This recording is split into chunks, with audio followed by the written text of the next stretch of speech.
Hi everyone, welcome to today's musings.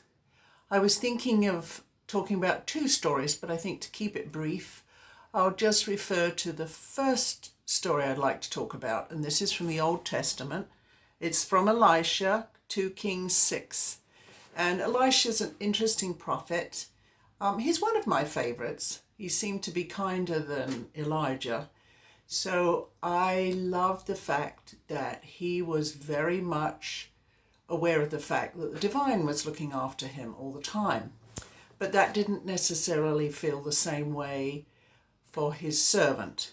And you may remember the story where they're being chased and poor servant man, I guess he was a man, maybe he was just a boy, really felt like they were done for.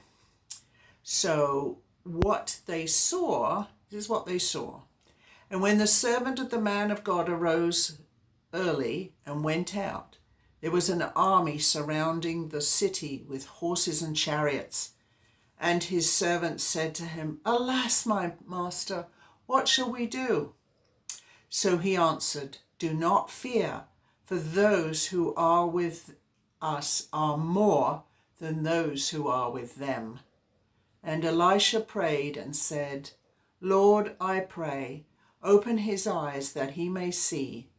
Then the Lord opened the eyes of the young man, and he saw, and behold, the mountain was full of horses and chariots of fire all around Elisha.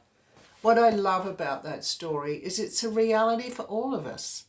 Sometimes we think that the divine has left us, or maybe is too busy with others with special concerns, that maybe the divine doesn't really care for us, or isn't really part of us. But of course that's not true.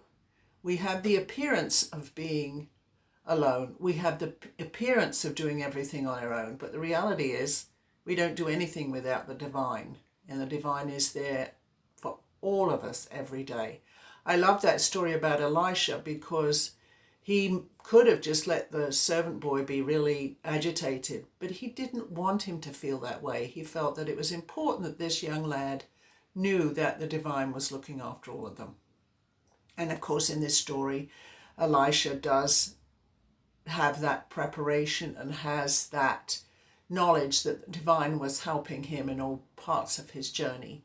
And they, of course, were fine. I encourage you to read the whole story because it's an interesting story all the way around.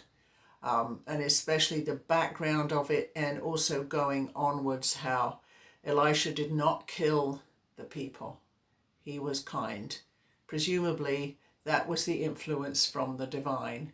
So again, these stories are really all stories about us, and it's important that we look at our lives, look at what the Bible talks about with the people of that time, and realize that that story that you're reading is all about us. And next time I do a musing, I will do one from the New Testament. May God bless you all, and I hope over this holiday season that you feel blessed. God bless you all.